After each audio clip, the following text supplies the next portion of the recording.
नमस्कार बच्चों, हिंदी दर्शन चैनल में आप सभी का स्वागत है। आज इस वीडियो में हम लोग उपसर्ग के बारे में जानेंगे। पिछले वीडियो में हम लोगों ने उपसर्ग के अंतर्गत संस्कृत के उपसर्गों को पढ़ा था, जो कि तत्सम उपसर्ग भी कहलाता है। अब हम तद्भव उपसर्ग यानी हिंदी के उपसर्ग को जानेंगे और आगत उपसर्ग, जो कि उर्दू, फारसी और अंग्रेजी शब्दों से आए हुए हैं, विदेशी शब्दों से आए हुए हैं, उसको भी जानेंगे। तो सबसे पहले हिंदी के उपसर्ग को देख लें।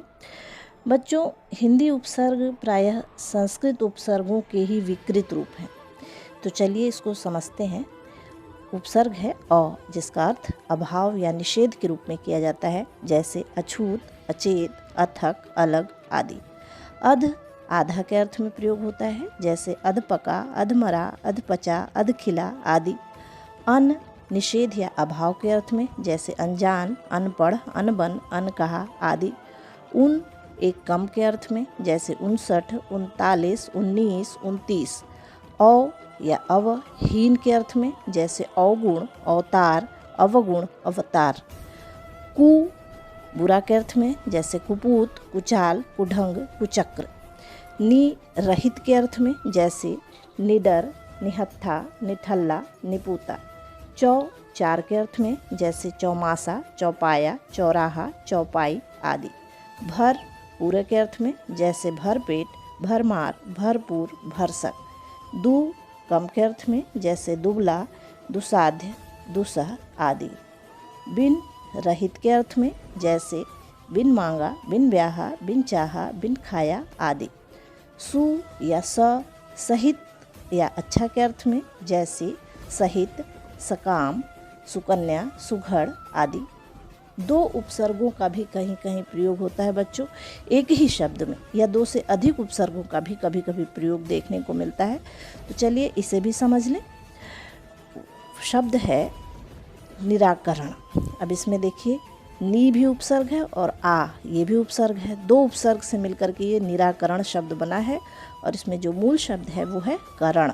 इसी तरह से है अगला शब्द प्रत्युपकार। इसमें प्रति उपसर्ग है, उप उपसर्ग है और कार इसका मूल शब्द है। इसी तरह से शब्द है सुसंस्कृत। इसमें सु उपसर्ग है, सम उपसर्ग है और कृत मूल शब्द है। अनाहार, इसमें अन उपसर्ग है, आ उपसर्ग है और हार मूल शब्द है। समाचार, सम उपसर्ग है, आ उपसर्ग है और चार इसमें मूल शब्द है।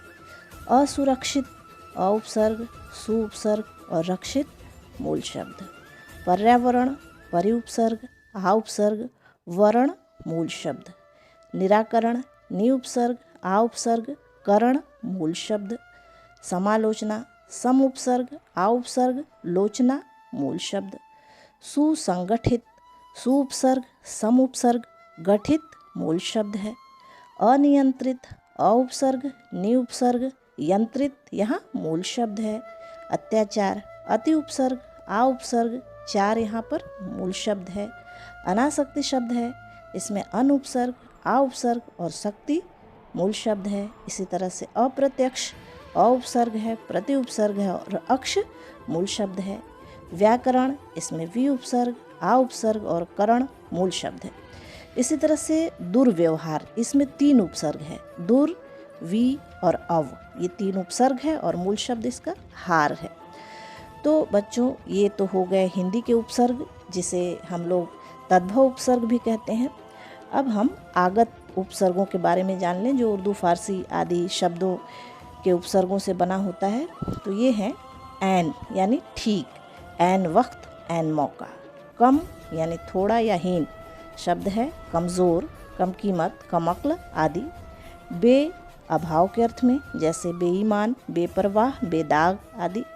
ला बिना के अर्थ में प्रयोग होता है, जैसे लापरवाह, लाइलाज, लाचार आदि। ना अभाव के अर्थ में प्रयोग होता है, जैसे नापसंद, नासमझ, नाबालिग।